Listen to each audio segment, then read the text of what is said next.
What's going on, Bengals fans? Chris Daughtry back with you guys here on Bengals Breakdown. And coming up on today's show, ESPN dropped an article basically talking about the Bengals and kind of their guide to the offseason. It features some predictions about what they're going to do in free agency and in the NFL draft. Now, I do also want to make note as well. Bengals president Mike Brown came out earlier today and said that they were going to be keeping Zach Taylor and Duke Tobin. So no real surprise there if you've been following us here on the channel. And actually, just right before we started filming this video, Zach Taylor was doing his press conference and said he does not expect to have any changes on the staff either, unless somebody gets poached and then they got to go out and hire somebody to fill that spot. But, man, it's not looking good going into that 2026 season here for the Bengals. But maybe they can do some things in the offseason to help out that roster going into 2026. And actually, they already started. They actually started today. They signed 8 guys to one-year deals already today.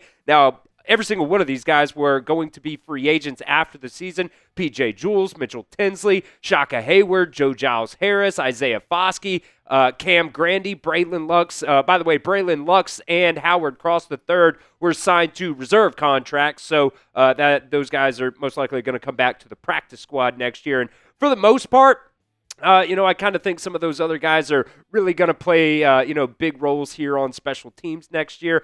Obviously, guys like Mitchell Tinsley started playing a little bit more towards the end of the season as well. Same with Isaiah Foskey and some of those, situations where guys were hurt.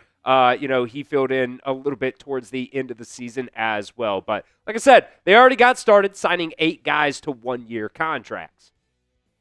So we will discuss a lot of potential big decisions here for the Bengals on this show and what ESPN insiders think they might end up doing this offseason. So I want you guys to share this video on social media. I want to hear from you guys down in the comments. I want to hear from as many Bengals fans as possible what you also think the Bengals should do. So help me out. Share this video on social media. Get it to your Facebook. Get it to your Twitter, Instagram, whatever. Text it to a friend. You name it. Help me out and share today's video.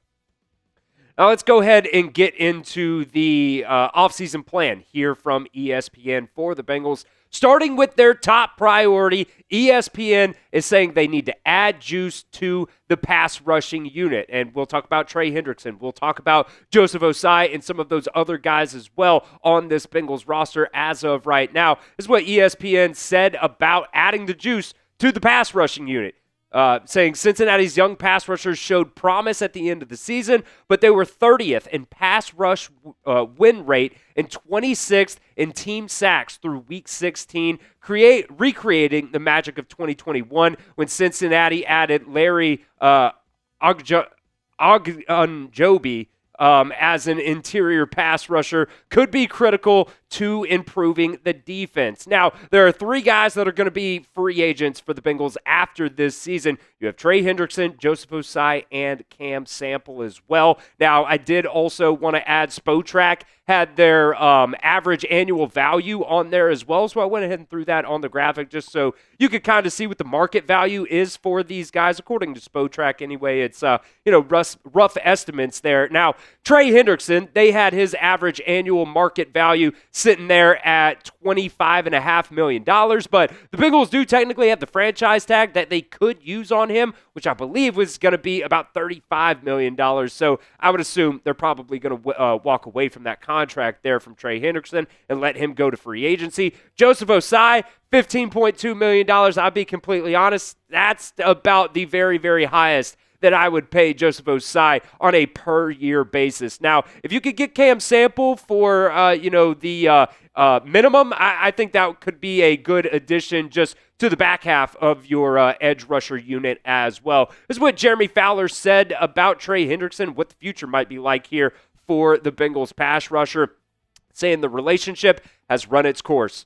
The Bengals have the option to franchise tag Trey Hendrickson, but after a year of contentious contract negotiations, the edge rusher appears poised to land elsewhere and capitalize on the booming positional market. And the positional market is really, really big right now. And, barring coming off this injury for Trey Hendrickson, he could end up getting a bag in free agency, and it's just something that I just do not see, and I guess Jeremy Fowler doesn't see it either. The Bengals really wanting to shell out that $35 million for a franchise tag for Trey Hendrickson. Now, the big key question is, what are you going to do with Joseph Ossai?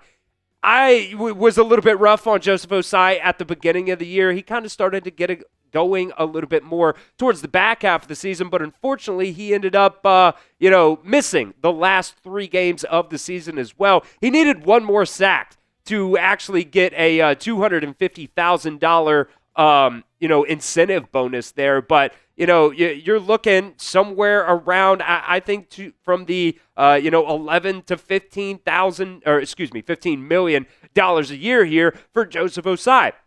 I don't necessarily know what the Bengals are going to end up doing there. And shout out Billy. He threw out this contract as well of Alex Wright. And when you actually look at their career stats here, they line up relatively even. And Joseph Ossai does have more games played than Alex Wright. But Alex Wright does also have more starts, a couple more starts than Joseph Ossai. They were both drafted in the same year as well. So right now, the Browns have Alex Wright at a 3-year, $33 million contract. Now, he did end up signing that extension, and that was a couple years ago at this point now. So the market does go up a little bit, but a couple years ago, it was $11 million per year. What does that mean? What would you be willing to pay Joseph Ossai? So, like I said, the Spotrac right now has the average annual value, the market value for a guy like Joseph Ossai at about $15 million. To me, that's kind of right at the top of what I personally would be willing to pay him. I want to hear from you guys, though. Be the GM down in the comments. What would you be willing to pay Joseph Ossai per year? Let me know down at the pinned comment of today's video. All right, now to the secondary priority here. ESPN says the Bengals need to solidify the secondary. And I'll be honest, I thought the secondary actually did improve towards the back half of the season, especially when Cam Taylor-Britt ended up having that season-ending injury, going on injured reserve, and Jalen Davis ended up going in there at that nickel spot, and they moved Dax Hill out to the outside corner spot. This is what ESPN had to say about the secondary priority here for the Bengals in the secondary. Excuse me, saying they need to solidify the secondary. While Geno Stone deserves due credit for helping fix the defense at the end of the season, he will be a free agent next season. Finding someone to pair with Jordan Battle as well as landing a starting slot cornerback will be critical. I keep hearing this about Geno Stone helping the defense towards the end of the season. I don't really know. We still saw a bunch of missed tackles there from Geno Stone in the back half of the season as well. But look, when it comes to the safety spot, I think everybody knows what I'm going to say at this point.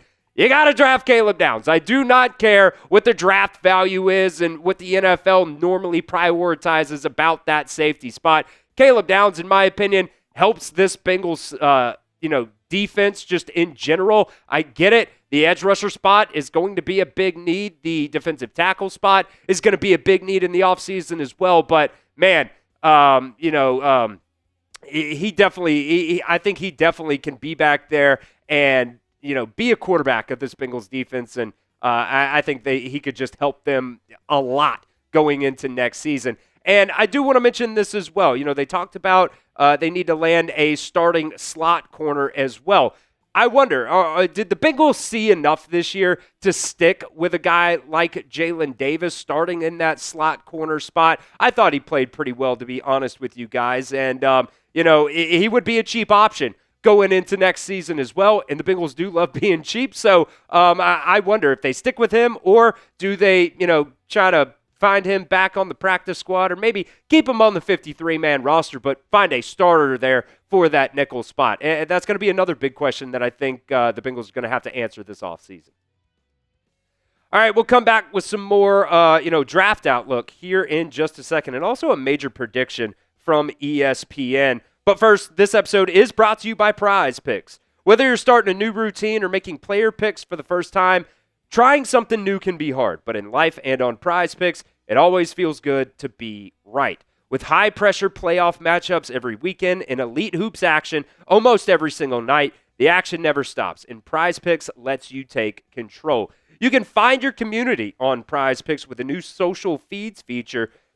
You can share prize picks with your friends and copy lineups from winners with just a single click. You can copy lineups that you like or just use them as inspiration for your very own picks. You can even follow prize picks partners like us and tail or fade our picks with just one click. This is what we got cooked up for the playoffs. Already starting here this weekend. Going to go with Caleb Williams, more than passing yards for him, and also Jordan Love, more than passing yards for him as well. We also got a new feature alert here on Prize Picks. They now offer early payouts. If your lineup gets off to a hot start, you may now have the option to cash out those winnings before the game even finishes. So download the Prize Picks app and use promo code CLNS to get $50 in lineups after you play your first $5 lineup. That's promo code CLNS to get $50 in lineups after you play your first $5 lineup. That link is down in the comment section and the description of today's video.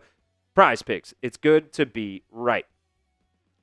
All right, so the Bengals do have the number 10 pick in this year's NFL draft, so ESPN also dove into some early draft outlook for the Bengals. What are they going to do? Are they going to go draft Caleb Downs? Are they going to try to go edge rusher? Are they going to try to, bulk up that defensive line? This is what Matt Miller, draft insider at ESPN, said about the Bengals draft outlook.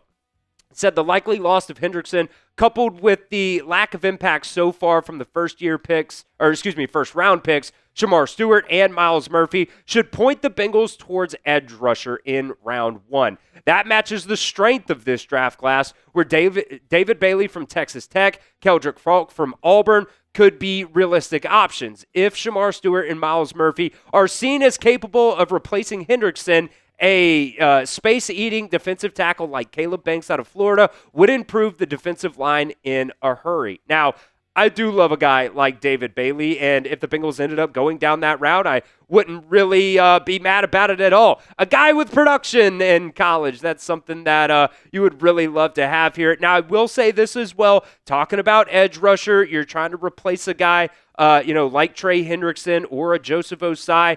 David Bailey is 6'3", 250 pounds. Joseph Ossai and Trey Hendrickson right now, they're playing weight sitting at about 265, so about 15 pounds difference there, 250 to 265.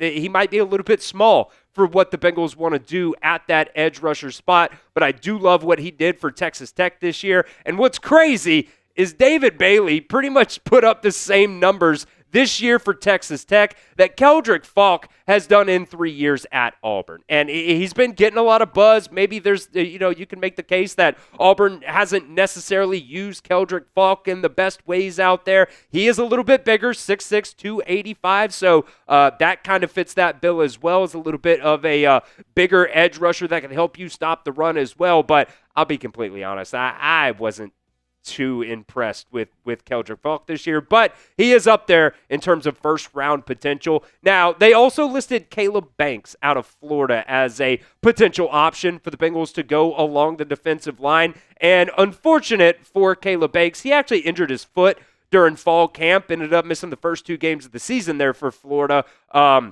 And then, came back, played a little bit, and then in September actually broke his foot and needed to have surgery on that. And I will say, too, kudos for him. He ended up fighting back and playing the final 2 games of the season versus Tennessee and Florida State. So, I don't know. Injury concerns might be an issue there for Caleb Banks as well.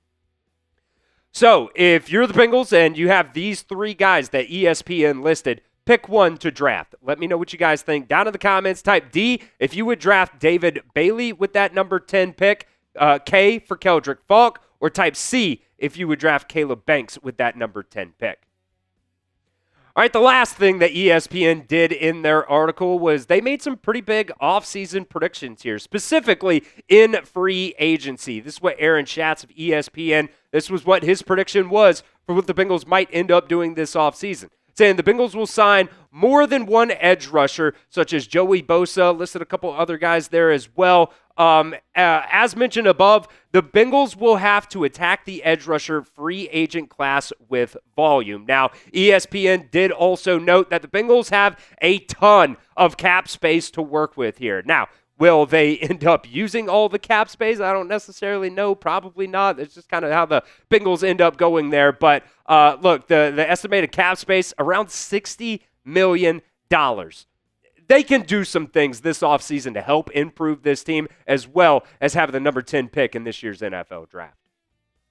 Make sure you guys are subscribed right here to Bengals Breakdown. We'll continue to update you guys on any breaking news for the Bengals. If they, sign Joseph Ossai, if a report comes out that they're going to let him walk in free agency. Same thing with Trey Hendrickson. If there's any draft buzz out there, we'll put out mock drafts for you guys during the offseason as well. So don't miss out on any Bengals news. Hit that sub button for me and join the community right here at Bengals Breakdown.